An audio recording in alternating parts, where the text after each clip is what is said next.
एक बड़ी खबर यूक्रेन से जुड़ी हुई मिल रही है, जहां एक दिन पहले ही अमेरिका में राष्ट्रपति ट्रंप को आंखें दिखाने वाले जेलेंस्की अब लंदन पहुंच गए हैं। यहां जेलेंस्की ने ब्रिटिश प्रधानमंत्री कीर स्टारमर से मुलाकात की है, जिसमें स्टारमर ने दोहराया है कि ब्रिटेन अंत तक यूक्रेन के साथ खड़ा रहेगा। इससे पहले ट्रंप के साथ बहस के बाद भी स्टारमर ने खुलकर यूक्रेन का समर्थन कर दिया था और अब लंदन पहुंच गए हैं। वो तस्वीर जो राष्ट्रपति ट्रंप के साथ जेलेंस्की के सामने आई, बहस की वो तस्वीरें जिसे पूरी दुनिया ने देखा। और अब इस बहस के बाद, यानी कि ट्रंप को आंखें दिखाने के बाद, अमेरिका को आंखें दिखाने के बाद यहां पहुंच गए हैं ब्रिटिश पीएम कीर स्टारमर से मुलाकात करने के लिए जेलेंस्की। और इस मुलाकात की तस्वीरें भी अब अलग अलग दो तस्वीरें आपके सामने हम आपको दिखा रहे हैं। एक तरफ ट्रंप और जेलेंस्की के बीच हुई बहस की ये तस्वीर है, तो दूसरी तरफ लंदन में ब्रिटेन के पीएम से जेलेंस्की की मुलाकात। ये दो तस्वीरें यूक्रेन रूस युद्ध का भविष्य तय करने वाली हैं, क्योंकि अब तक यूक्रेन के साथ खुलकर खड़ा नजर आने वाला अमेरिका रणनीति में बदलाव करने का मन बना चुका है, जबकि दूसरी तरफ ब्रिटेन और बाकी यूरोपियन देश हर हाल में यूक्रेन के साथ खड़े दिखाई दे रहे हैं। लेकिन सवाल यह है कि यह समर्थन अमेरिका की भरपाई कर सकता है क्या?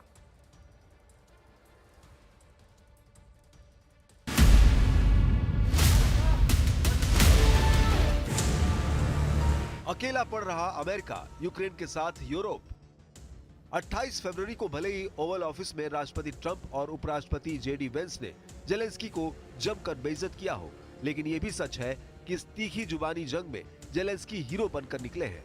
जबकि ट्रंप पर पुतिन का चापलूस और जेलेंस्की पर दादागिरी के आरोप लगाए जा रहे हैं। जब से ट्रंप राष्ट्रपति बने हैं, उसी वक्त से वो नेटो यूरोपीय यूनियन के खिलाफ मोर्चा खोले बैठे हैं। यूक्रेन युद्ध को लेकर ट्रंप की पुतिन नीति की वजह से भी अब नेटो और यूरोप के देश अमेरिका के खिलाफ हो रहे हैं। खास तौर से फ्रांस और ब्रिटेन ने तो जेलेंस्की की बेइज्जती के बाद से मोर्चा खोल दिया है। अब कहा जा सकता है कि अमेरिका के बिना नेटो और यूरोपीय यूनियन रूस के खिलाफ यूक्रेन से युद्ध शुरू कर सकते हैं।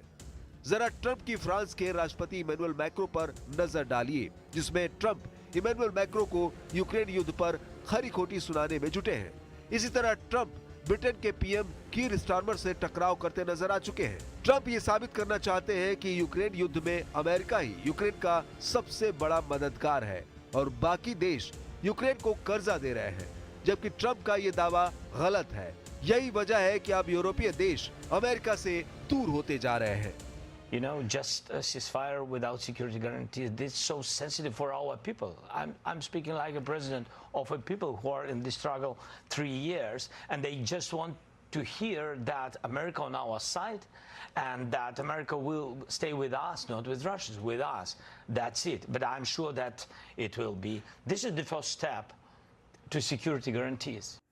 इधर कुछ दिन पहले ही ब्रिटिश अखबार द गार्जियन पर यूक्रेन के राष्ट्रपति जेलेंस्की ने सनसनीखेज दावा किया था। जेलेंस्की ने दावा किया था कि रूस अतिरिक्त 1.5 लाख सैनिकों की तैनाती नेटो देशों के बॉर्डर पर करने जा रहा है। रूस के 1.5 लाख सैनिकों के साथ उत्तर कोरिया के सैनिक भी शामिल होंगे। यूक्रेनी राष्ट्रपति व्लादिमीर जेलेंस्की ने दावा किया था कि रूसी सेना तेजी से बढ़ेगी। जेलेंस्की के दावों के मुताबिक मॉस्को की सेना बेलारूस में प्रशिक्षण के बाद पोलैंड और लिथुआनिया पर हमला करने की कोशिश कर सकती है। बेलारूस में तैनात होने पर रूसी और उत्तर कोरियाई सैनिक पोलैंड की राजधानी वार्सा और लिथुआनिया की राजधानी विनियस पर सीधा हमला कर सकते हैं। यूक्रेन के राष्ट्रपति वोलोडिमीर जेलेंस्की के मुताबिक उत्तर कोरियाई सैनिकों के साथ रूसी सेना नेटो सदस्यों पोलैंड और लिथुआनिया पर कब्जा करने की कोशिश कर सकते हैं। रूसी ब्रॉडशीट अखबार प्रावदा के मुताबिक खुफिया जानकारी से पता चला है कि रूस 2025 में अपनी सेना को 12 से 15 डिवीजनों तक बढ़ाने की योजना बना रहा है, जिसका अनुमान है कि इसमें लगभग 1,50,000 सैनिक शामिल होंगे। जेलेंस्की का साफ कहना है कि रूस की सेना आकार और संख्या में यूक्रेन से दोगुनी है। आज यूक्रेन की सेना अपनी 110 ब्रिगेड के साथ रूस की 220 ब्रिगेड से मुकाबला कर रही है। ऐसे हालात में रूस अतिरिक्त 1.5 लाख सैनिकों के साथ नेटो देश पोलैंड और लिथुआनिया पर हमला आसानी से कर सकता है। I think, Tuama, that he's preparing the war against NATO countries next year. And I think so. But I don't know, you know, I don't have 100. God bless, we will stop this crazy guy. ऐसे हालात में Netherlands ने भी Ukraine के लिए अपना समर्थन व्यक्त किया है। प्रधानमंत्री डिक शूफ ने कहा कि यूक्रेन के लिए डच समर्थन कम नहीं हुआ है। ट्रंप और जेलेंस्की के बीच तीखी बहस के बाद स्पेन के प्रधानमंत्री पेड्रो सांचेज ने कहा कि उनका देश युद्धग्रस्त यूक्रेन के साथ खड़ा है, लेकिन अगर रक्षा विशेषज्ञों की माने तो यूक्रेन अमेरिका के बिना रूस से ज्यादा दिनों तक युद्ध नहीं लड़ पाएगा, क्योंकि लगभग 30% मदद अकेले अमेरिका यूक्रेन की कर रहा था। अगर ये मदद पूरी तरह से छिन जाती है तो यूक्रेन को काफी नुकसान होगा। ऐसे में यूक्रेन का युद्ध में टिके रहना काफी मुश्किल होगा। और अब आपको रूस यूक्रेन युद्ध से जुड़ी हुई सबसे बड़ी खबर भी बता देते हैं जो लंदन से मिल रही है, जहां पर आज यूरोपियन देशों के नेता एक साथ बैठक कर आगे की रणनीति तय करने वाले हैं। ब्रिटिश प्रधानमंत्री कीर स्टारमर के न्योते पर होने वाली इस बैठक का मेन एजेंडा ही यूक्रेन है, जिसमें ट्रंप के तेवर दिखाने के बाद बने हालात पर चर्चा होगी और मंथन इस बात पर होगा कि जंग के बीच शांति का रास्ता कैसे तलाशा जाए। माना यह जा रहा है कि सभी देश एक साथ अपना एक एक्शन प्लान यूक्रेन के राष्ट्रपति ज़ेलेंस्की के सामने रखने वाले हैं।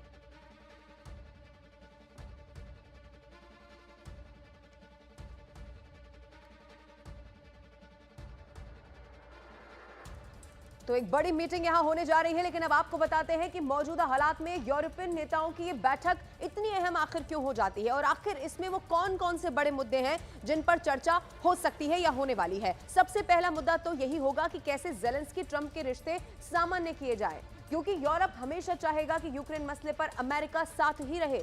दूसरा, बिना अमेरिकी समर्थन के यूक्रेन को सुरक्षा सहयोग देने का मुद्दा।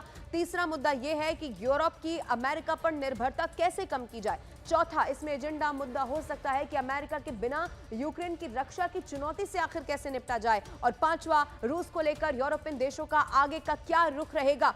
इसको लेकर आज होने वाली मीटिंग बहुत अहम मानी जा रही है, यानी कि अगर इसको कंक्लूजन करके देखा जाए तो जो मुख्य मुद्दा है वो यूक्रेन ही रहने वाला है। और खास तौर पर जिस तरह से मदद की यहाँ पर बात भी सामने आ रही है, तस्वीर भी जो हम आपको दिखा रहे हैं, इसमें साफ कर दिया गया है कि यूक्रेन की मदद इसी तरह से यहाँ पर जारी रहेगी। अब चूंकि ट्रंप से तलखी हुई है और इसी के बीच यूक्रेन के समर्थन में इतना बड़ा जमावड़ा लग रहा है, लेकिन अब ज़ेलेंस्की के तेवर भी थोड़ा नरम पड़ते हुए दिखाई दे रहे हैं। एक्स पर उनकी पोस्ट जरूर कुछ ऐसा ही इशारा कर रही है, जिसमें उन्होंने क्या लिखा है अब आपको ये बताते हैं।